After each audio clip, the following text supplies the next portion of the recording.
Hello বন্ধুরা, study motivation YouTube চ্যানেলে তোমাদের সকলকে স্বাগত।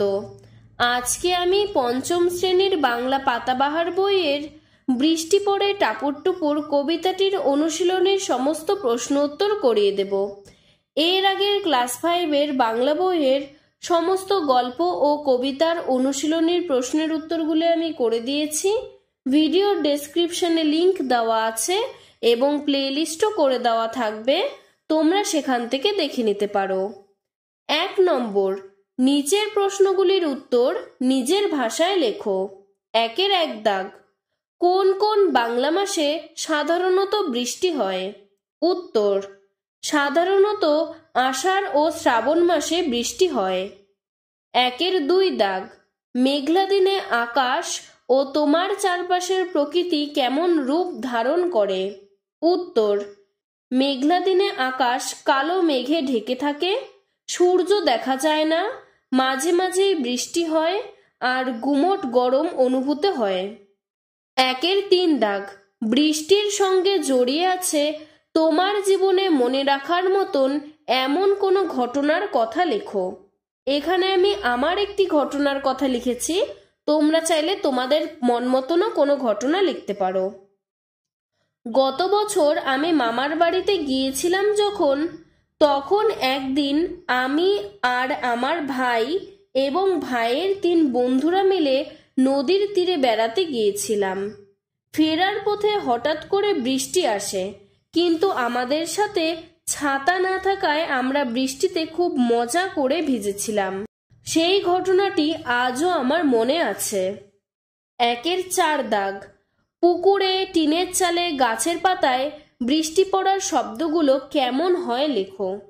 পুকুরে টুপটুপ ঝুপঝুপ, টিনের চালে ঝমঝম করকর, গাছের পাতায় টপ টপ ঝরঝর। 2 নম্বর, ক স্তম্ভের সঙ্গে খ স্তম্ভ মেলাও। ঝাপসা, অস্পষ্ট, ছেলেবেলা, শৈশব, বিছানা, শয্যা, দুরন্ত, দামাল, বান, বন্যা। 3 নম্বর, বেমানান শব্দের তলায় দাগ দাও। 3-এর 1 দাগ, সূর্য, মেঘ, বৃষ্টি, আকাশ, বাড়ি। এখানে বেমানান শব্দ হলো বাড়ি, কারণ প্রত্যেকটি আমরা আকাশে দেখতে পাই, সূর্য, মেঘ, বৃষ্টি, আকাশ, অথচ বাড়ি এটি মাটিতে থাকে। 3-এর 2 দাগ, ডোবে ডোবে, লোভে লোভে, পলে পলে, দেশে দেশে, টাপুর টুপুর। এখানে দেখো প্রত্যেকটি শব্দই কিন্তু একই শব্দ দুবার উচ্চারিত হয়েছে। ডোবে ডোবে, লোভে লোভে, পলে পলে, দেশে দেশে, কিন্তু টাপুর টুপুর দুটো শব্দ কিন্তু আলাদা, একটি টাপুর আর একটি টুপুর। 3-এর 3 দাগ, গাছপালা, মেঘ, হাওয়া, বাদল, মানিক। এখানে গাছপালা, মেঘ, হাওয়া, বাদল প্রত্যেকটি প্রকৃতির, কিন্তু মানিক এটি প্রাকৃতিক জিনিস নয়। 3-এর 4 দাগ, মা, খোকা, দৌরাত্ম্য, হাসি মুখ, শিব ঠাকুর। এখানে শিব ঠাকুর হলো বেমানান। 3-এর 5 দাগ, মেঘের খেলা, লুকোচুরি, টাপুর টুপুর, নদী, সুয়োরানী। এখানে সুয়োরানী হলো বেমানান। 4 নম্বর, বিপরীতার্থক শব্দ কবিতা থেকে বেছে নিয়ে লেখো। রাত, দিন, বার্ধক্য, ছেলেবেলা, খরা, বন্যা, পুরনো, নতুন, শান্ত, দুরন্ত। 5 নম্বর, বিশেষ্য ও বিশেষণ খুঁজে নিয়ে লেখো। 100 মানিক। এখানে মানিক হচ্ছে বিশেষ্য আর 100 হলো বিশেষণ। দুরন্ত ছেলে, এখানে বিশেষ্য হলো ছেলে, দুরন্ত হলো বিশেষণ। বাদলা হাওয়া, এখানে বিশেষ্য হলো হাওয়া, বিশেষণ হলো বাদলা। গুরু গুরু বুক, এখানে বিশেষ্য হলো বুক, বিশেষণ হলো গুরু গুরু। ঝাপসা গাছপালা, এখানে বিশেষ্য হলো গাছপালা, বিশেষণ হলো ঝাপসা। 6 নম্বর, ক্রিয়ার তলায় দাগ দাও।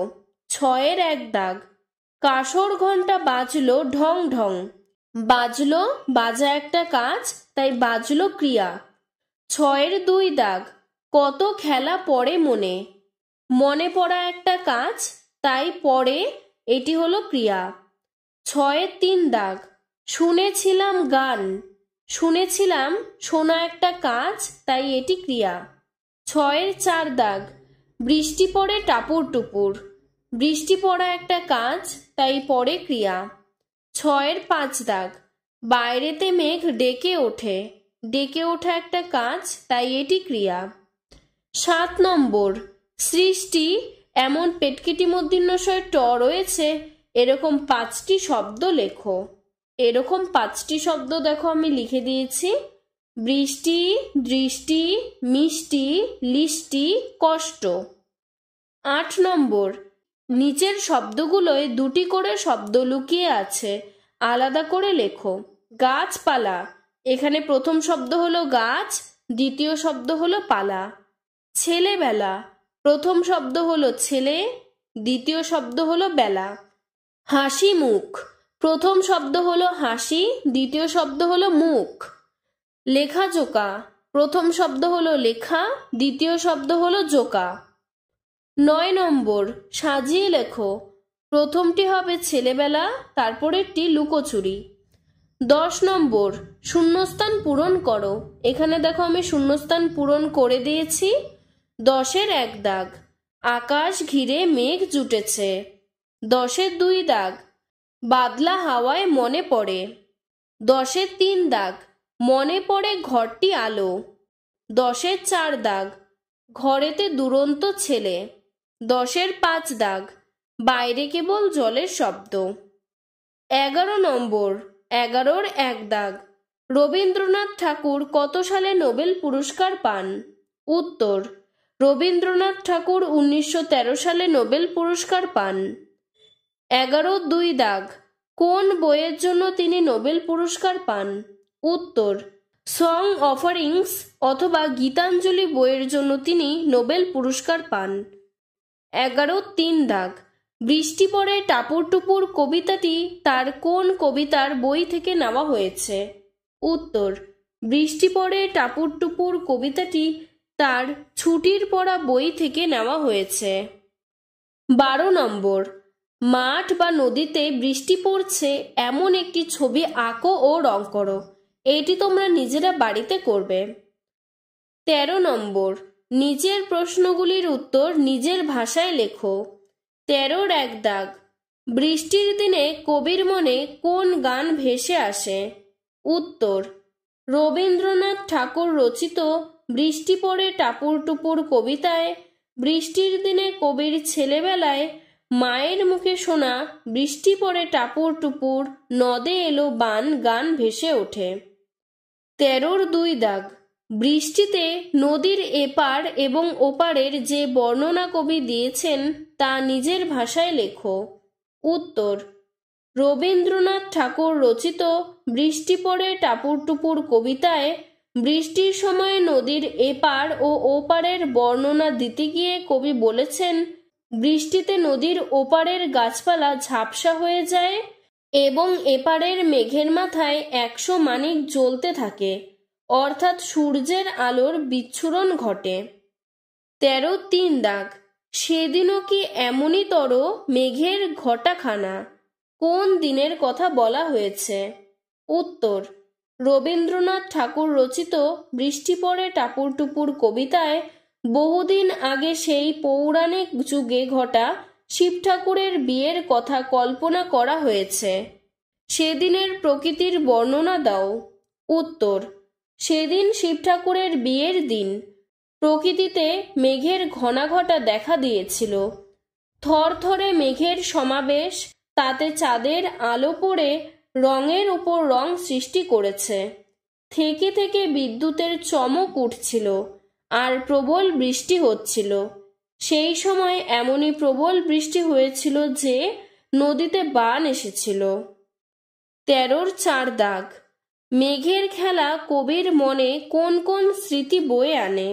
উত্তর, রবীন্দ্রনাথ ঠাকুর রচিত বৃষ্টি পড়ে টাপুর টুপুর কবিতায় মেঘের খেলা কবির মনে ছেলেবেলার নানান স্মৃতি বয়ে আনে। মেঘের খেলা দেখে কবির মনে পড়ে যায় মেঘের মতো আরো ঘরের কোণে লুকোচুরি খেলা, ঘর আলো করা মায়ের হাসি মুখ, মেঘের গুড়গুড় শব্দে ভয় পাওয়া, ছেলেবেলার সেই বৃষ্টির গানের কথা, বিছানার একপাশে শুয়ে থাকা ছোট্ট ছেলেটির মায়ের কাছে কত না দুরন্ত পানা। কবির মনে রূপকথার গল্পের সুয়োরানী দুয়োরানী এবং অভিমানী কঙ্কাবতীর ব্যথার কথাও জেগে উঠেছে। কবির একই সাথে মনে পড়েছে ঘরে মৃদু আলো জ্বলছে, চারপাশের দেয়ালে তার কালো কালো ছায়া পড়েছে, বাইরে বৃষ্টি পড়ার ঝুপঝুপ শব্দ হচ্ছে এবং দস্যি ছেলের চুপ করে তার মায়ের কাছে রূপকথার গল্প শোনার কথাও কবির স্মৃতিপটে জেগে উঠেছে। আজকের ভিডিওটি এতটুকুই। তোমাদের যদি ভিডিওটি ভালো লেগে থাকে তাহলে লাইক করে চ্যানেলটিকে সাবস্ক্রাইব করে দেবে। ধন্যবাদ।